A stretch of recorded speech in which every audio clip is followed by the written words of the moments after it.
오늘 주신 하나님의 말씀 마태복음 20장 1절부터 16절인데 봉독하기는 6절부터 봉독하겠습니다. 6절부터 12절까지 말씀을 봉독합니다. 제11시에도 나가보니 서 있는 사람들이 또 있는지라 이르되 너희는 어찌하여 종일토록 놀고 여기 서 있느냐? 이르되 우리를 품꾼으로 쓰는 이가 없음이니이다. 이르되 너희도 포도원으로 들어가라 하니라. 저물매 포도원 주인이 청지에게 이르되 품꾼들을 불러 나중 온 자들로부터 시작하여 먼저 온 자까지 제11시에 온 자들이 와서 한 데나리온씩 받거늘 먼저 온 자들이 와서 더 받을 줄 알았더니 그들도 한 데나리온씩 받은지라. 받은 후 집주인을 원망하여 이르되 나중 온 이 사람들은 1시간밖에 일하지 아니하였거늘 그들을 종일 수고하여 더위를 견딘 우리와 같게 하였나이다. 아멘. 이는 생명의 말씀입니다. 하나님의 초대에 응답하여 오신 여러분들 모두에게 하나님의 은혜와 축복이 함께 하시기를 바랍니다. 우리 서로 옆에 있는 분들하고 인사합시다. 사랑하고 축복합니다.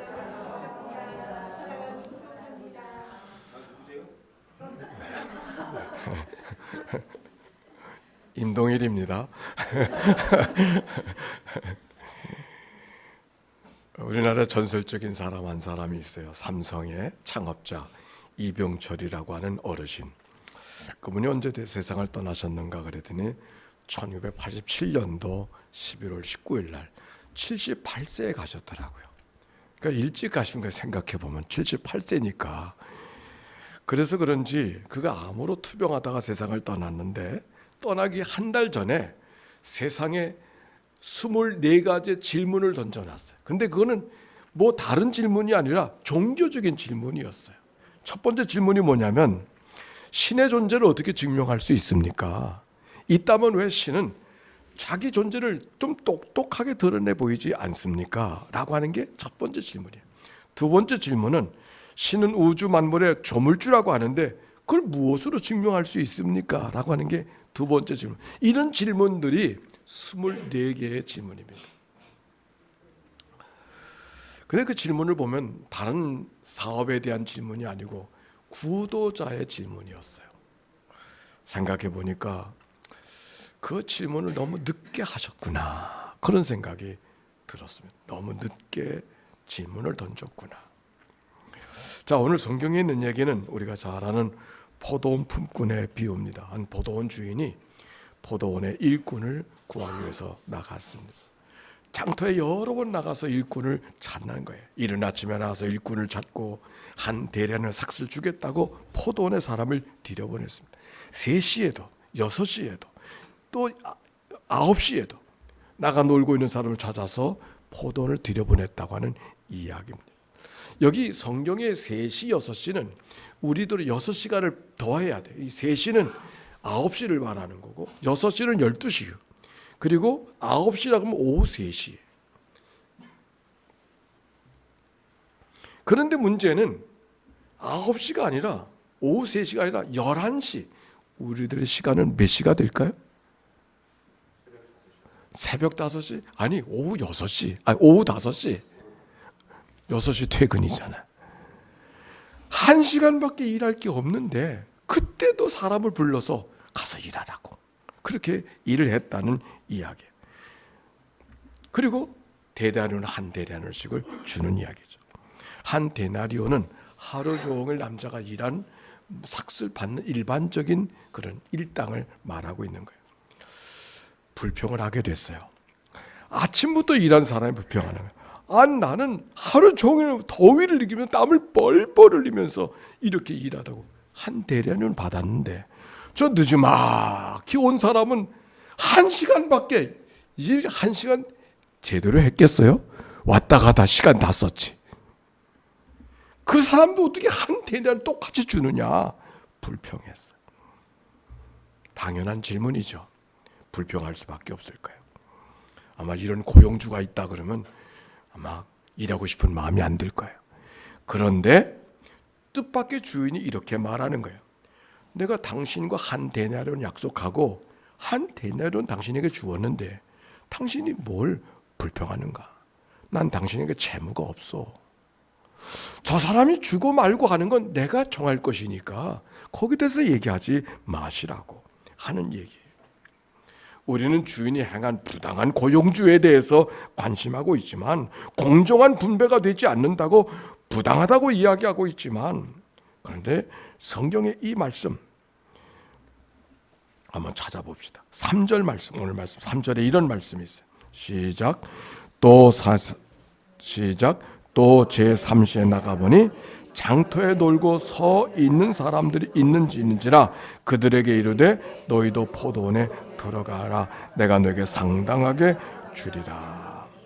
자, 이 말씀 속에 우리가 찾아볼 수 있는 것은 이른 아침 그러니까 오전 9시 전에 나간 거야. 새벽 7시에 나갔을까 6시에 나갔을까 어쨌든지 그때 나가서 사람을 들여보냈는데 오전 9시에 가는 또 사람이 있는 거야. 그랬다고 하면은 이른 아침에 사람을 들여보낼 때는 골라서 들여보낸 것이 아니라 다 들여보냈는데 9시에 나가보니까 또 있어서 그 사람을 들여보냈다는 얘기가 오늘 성경에 있는 이야기죠. 주인의 마음이 어떤 마음이었을까? 어떻게 하든지 사람들을 찾아서 포도원에 들여보내려고 하는 마음이 주인의 마음인 걸 알게 되는 거죠. 넌 안 돼, 너만, 이런 게 아니고 누구든지. 그런데 11시에 만난 들여보낸 사람에 대한 글은 이렇게 적고 있어요. 6절 봅시다. 6절 시작. 제11시에도 나가보니 서 있는 사람이 또 있는지라 이르되 너희는 어찌하여 종일토록 놀고 여기 서 있느냐 이르되 우리를 품꾼으로 쓰는 이가 없음이. 이건 무슨 말이에요? 다 들여보냈는데도 불구하고 여기 성경에 보니까 너는 어떻게 하루 종일 놀고 있는가? 무슨 얘기일까요? 이른 아침에는 그 사람들은 다 그때 들여보냈는데 이 사람은 하루 종일 놀고 있었어. 그 얘기는 거절한 사람이 당신도 가서 일하시라고 들어. 근데 이 사람은 무슨 생각이 들었는지 딴 군 거절을 했어. 그러니까 하루 종일 불러주는 사람이 없어서 거기 하루 종일 머물러 있던 사람이, 근데 주인은 그 사람마저도 들여보내고 있다 하는 게 오늘 성경에 있는 이야기죠. 즉 아침에 들여보낸 사람과 오후 5시에 들여보낸 사람은 그 사람의 대상이 다르다고 하는 것을 성경을 통해서 찾아볼 수가 있어요. 무슨 말을 나누고 싶은가? 우리는 왜 주인이 공정하지 못한가, 부당하게 대우하는가, 여기에 관심이고 있지만 주인의 관심 속에서는 쓸모없는 사람, 다른 사람이 데려가지도 않은 사람까지 데려가기를 원하는 것이 주인의 마음이다. 그게 누구의 마음일까? 하나님의 마음이죠.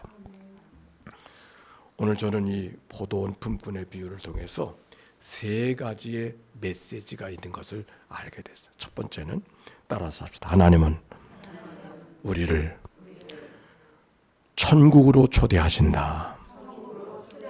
아멘입니까? 오늘 포도원에 초대한다는 얘기는 천국에 초대입니다. 지난 주간에 용서에 대한 말씀을 나눴어요. 그래서 용서를 어떻게 될 것인가? 우리가 그 말씀을 나눴지만 사실은 마태복음 18장의 말씀 가지고 용서에 대한 얘기를 2번이나 얘기했지만 그 18장의 용서에 대한 이야기를 하고 있는 이유가 어디에 있는가? 천국 때문에. 천국 때문에 용서를 이야기하는 거예요.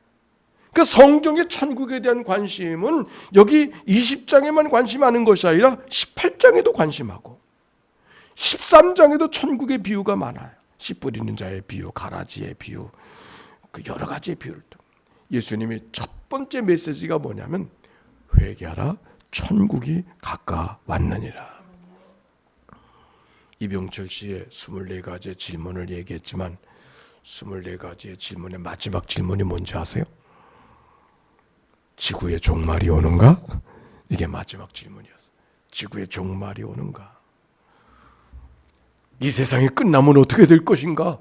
라고 하는데 관심이 있는 것이죠. 자기 죽음이 다가왔으니까 지금 어떻게 되어야 될 것인가 알 수 없어서 당황하고 있는 그 어르신의 모습이에요. 오늘도 우리가 천국을 소망하며 살아갈 수 있다는 것이 얼마나 귀한 일인가. 하늘 나그네 인생을 걸어가고 있다는 것이 얼마나 큰 복인가. 오늘도 그 하나님 앞에 우리를 천국으로 초대하시는 하나님 앞에 감사하는 이 아침, 이 한낮이 이 예배가 되어지시기를 바랍니다. 두 번째, 오늘 말씀을 통해서 천국의 초대인데 하나님께서는 끊임없이 초대하신다. 누구든지 초대하신다. 여기 성경에 보여서 이른 아침에도 초대해 주시고 9시에도 초대해 주시고 12시에도 초대해 주시고 3시에도 초대해 주시고 아니 오후 5시에도 늦지막히 초대해 주시는 이 모습 속에 우리의 삶을 하나님이 그렇게 어떻게 하든지 초대하시는 하나님의 마음을 읽을 수 있어야 되는 것이죠. 주일학교 때부터 교회 다니신 분, 주일학교 때부터 교회 다니신 분, 장권사님하고 이집사님, 요즘에 교회 오신 분, 네, 임동일 교우님 손 드셔서 감사해요. 반응해 주셔서. 아마 이런 마음 들지 않아요? 나 좀 어렸을 때부터 나를 좀 하나님이 불러주셨으면. 그러나 어렸을 때 부름받지 못했어도 이제라도 하나님이 나를 부르셨다는 사실이 얼마나 귀한 일인가. 하나님은 끊임없이 누구든지 부르고 계시는 이야기가 오늘 성경에 있는 이야기. 여기 성경에 11시에 부름받은 사람은, 즉 오후 5시에 부름받은 사람은 하루 종일 놀고 있느냐고, 그런데도 불러주셨어요. 다른 사람들에게 상처받고 거절받고 쓸모없다고 버려진 사람일지 모르겠어. 일꾼으로 버려진 사람. 근데 그 사람도 불러주신다는 이 사실이 얼마나 귀한 일인가. 여기 하루 종일 놀던 사람이라고 표현했지만 놀던 사람이 허송세월하면서 놀고 있진 않았을 것 같아요. 여기 우리 김혜영 집사님이 제가 부천제일교회 부목사로 있었을 때 그때 교인이었어요. 그래서 여기서 다시 만나게 되어졌는데, 제가 부천제일교회에 있었을 때 특별히 기억나는 일이 있어요. 사람들이 얼마나 분주하게 살아가는지 내가 분주했어요. 그래서 늘 입버릇처럼 하는 얘기가 아유 시간이 없다, 시간이 빠르다, 왜 이렇게 시간이 빨리 가는가. 정말 그랬어요. 정말 그랬어요. 열심히 신방하고 살다 보니까 시간이 가는 걸 줄 모르고 언제 모르게. 여러분들 시간이 빨리 가죠. 예, 벌써 가을이 됐으니까. 예. 난 3개월 어떻게 지나가면 되나 그랬더니 벌써 3개월 지났어. 그렇게 열심히 신방하던 날 어느 장로님 댁에 그 권사님은, 사모님은 누워 계신 집에 신방을 가게 됐어요. 근데 그 집에 가가지고 입버릇처럼 아유 이렇게 시간이 빨리 가는지 모르겠다고 이렇게 빨리 가. 그래서 그렇게 얘기했더니 그분이 대꾸도 안 하고 내 눈을 크게 뜨고 동그랗게 날 빤히 쳐다보는 거예요. 시간이 빨리 가요? 말씀을 하시는 분이에요. 시간이 빨리 가요? 그리고 기가 막히다는 듯이 나는 한 밤을 지나는 게 한 계절을 지나는 것 같습니다. 한 겨울을 지나는 것 같습니다. 그때 그 대화를 잊어버려 실수한 거죠. 제가 내 생각만 하고. 그때 깨달으면 시간은 누구에게나 빨리 가는 게 아니로구나. 적어도 시간이 빨리 간다고 느끼는 사람은 건강한 사람이야. 적어도 시간이 빠르게 간다고 느끼는 사람은 지금 하는 일이 분명한 사람이야. 시간이 빠르다고 느끼는 사람 하나님 앞에 감사하시기 바랍니다. 여기 하루 종일 있었던 사람 아마 우리가 살면서 바쁘다 소리를 많이 하는데 너무 바빠서 하나님도 잃어버리고 너무 바빠서 천국 잃어버리고 살아가는 삶을 살 때가 얼마나 많이 있는가. 문제는 그 사람도 하나님이 부르신다는 거야.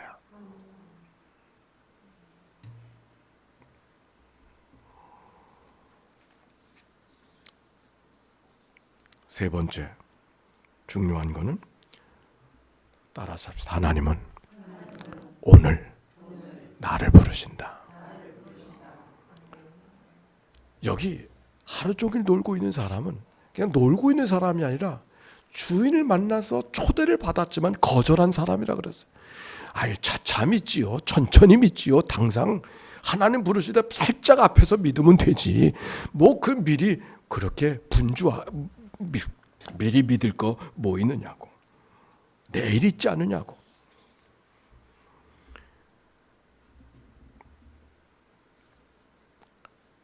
하나님 앞에 거절한 사람, 바로 그 사람을 오늘 부르고 계시다고 하는 거예요. 병들어 죽게 된 어느 젊은 부자가 마지막으로 의사와 더불어 나누었던 대화가 전해지고 있습니다. 당신은 뇌막염에 걸렸습니다. 2시간 안에 생명을 잃어버릴 것입니다. 환자가 말합니다. 제발 내일까지 좀 살게. 내일까지. 더도 말고 내일까지 100만 달러를 제가 드리겠습니다. 의사가 말합니다. 시간은 하나님의 것. 당신에게 팔 수 있는 것이 아닙니다. 우리에게 내일은 다만 예수 그리스도께서 주신 소망의 내일이 있을 뿐입니다. 환자가 다시 말합니다. 좋습니다. 나의 전 재산으로 그 소망을 사겠습니다. 내일은 내 시간이 아닌 거예요. 우리가 차처럼 믿는다고 말하지만 이병철 씨의 그 질문이 신의 존재를 어떻게 증명할 수 있습니까? 왜 자신의 존재를 신이 하나님이 똑똑하게 드러내지 않아서 나에게 왔다 갔다 혼란하게 합니까? 이런 질문이 있나요? 여러분, 이 세상에 보인다고 다 존재하는 것이 아니죠. 존재하지만 보이지 않는 게 있어요. 뭐가 있을까?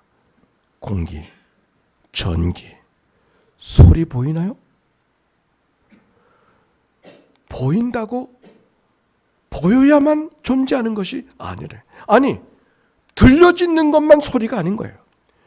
나는 어렸을 때 자라면서 충격적인 이야기 가운데 하나는 이 지구가 빨리 돌아가고 돌아갈 때 그만 조용하게 돌지 않고 대단한 굉음을 내면서 돈대요. 지금도 선풍기 돌아가는 소리 들리잖아. 근데 이 지구가 돌아갈 때 소리는 얼마나 크겠어. 근데 그 소리는 듣지 못하게, 너무 커서 듣지 못하는 거예요.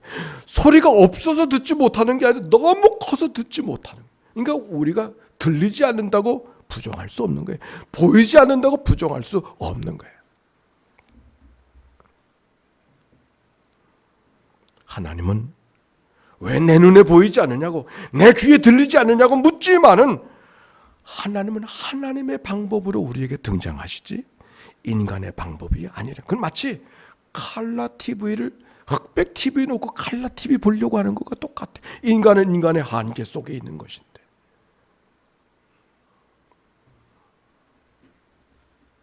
요사이 유행하는 게 드라마 때문에 그런지 유전자 검사가 유행한답니다. 이게 내 자식인가 아닌가. 우리가 다 부모님, 내 어머니, 아버지인 거 믿지요? 네? 여기 믿지 못하는 분이 계시나? 근데 유전자 검사하고 내 어머니, 내 아버지 됐어요? 아니잖아요. 믿음으로. 유전자 검사해보니까 내가 내 어머니가 확실해. 내 아버지가 확실해. 그런 분 아무도 없어. 믿음으로. 하나님도 마찬가지. 하나님은 어떻게? 만져야 하나님이고 들어야 하나님이고 보여야 하나님이 아니라 믿음으로. 그러니까 믿음은 하나님을 아는 손과 같은 그게 믿음인 것이죠. 오늘 여기 성경의 주인이 이렇게 말해요. 15절에 보니까 내 것을 가지고 내 뜻대로 할 것이 아니냐? 내가 선함으로 네가 악하게 보느냐? 내 것 가지고 내 뜻대로 할 것 아니냐? 나는 나대로 너를 만나고 나는 나대로 너의 삶을 이끌어가고 계시다고 하는 이야기인 것이죠. 내일은 내 시간이 아니에요. 내일이 내 시간이었다면 이병철 그 어르신은 그렇게 묻지도 않았을 거예요. 내일이 내 것이 아니라는 사실을 마지막에 알았기 때문에 어떻게든지 구도자의 모습으로 다시 돌아갈 수밖에 없었던 것이죠. 인생의 가장 젊을 때가 언제라고 말합니까? 지금이 가장 젊을 때라고 말하죠. 하나님이 가장 가까운 때가 언제일까요? 지금이 가장 가까운 때인 줄로 믿습니다. 오늘은 아니지만 내일, 지금은 아니지만 차차로, 그때 아무도 보장하지 않아요. 지금, 바로 지금이 하나님의 가장 가까이 계신 때요. 만약에 이런 일 저런 일들이 나를 속상하게 하고 내 마음을 답답하게 하고 나를 힘들게 한다고 하면은 하나님이 여러분을 초대해 주시는 하나님의 부름의 시간으로 고백할 수 있기를 바랍니다. 톨스토이 우화 가운데 이런 우화가 있어요. 물고기들이 서로 대화하는데 물고기들이 물이 뭐냐고 물어요. 물이 뭐지? 물이 뭐지? 글쎄 모르겠어. 물이 뭔지 모르겠어. 근데 어느 한 나이가 많은 물고기가 대답을, 물이 뭔지 모르는데. 그때 바람이 팍 불었을 때 그 바람에 의해서 물결이 출렁해버린 거야. 아, 이런 게 물이야. 인생에 바람이 불어 출렁거릴 때가 있어요. 인간이 인간의 힘으로 사는 것이 아닌 것을 깨달을 때가 있어요. 그때가 언젠가 하나님이 나를 부르시는 때야. 하나님이 계신 것, 인간의 힘으로 사는 것이 아닌 것을 깨닫게 하는 시간, 하나님이 나를 인도해 부르시는 시간인 줄로 믿습니다. 오라 지금이 은혜 받을 만한 때요, 보라 지금이 구원의 날이라고 했어요. 바로 그때 지금 부르시는 하나님이기 때문에 아브라함은 75세가 돼서 하나님의 부름을 받았고, 모세는 80세, 40세에 하나님의 부름을 받은 것이죠. 오늘 이 시간 하나님이 여러분을 부르시고 계십니다. 나를 부르시는 하나님 앞에 내가 여기 있습니다 고백하며 나아가는 시간이 되기를 바랍니다. 가슴에 손을 얹고 저를 위해 따라서 합시다. 주님, 오늘 나를 예배의 자리로 불러주시니 감사합니다. 나의 믿음 없음을 아시지요. 주님이 내 안에 계심을 믿습니다. 내 안에 계신 주님을 사랑합니다. 주님의 기쁨 되는 삶을 살겠습니다. 나를 받아 주시옵소서. 아멘.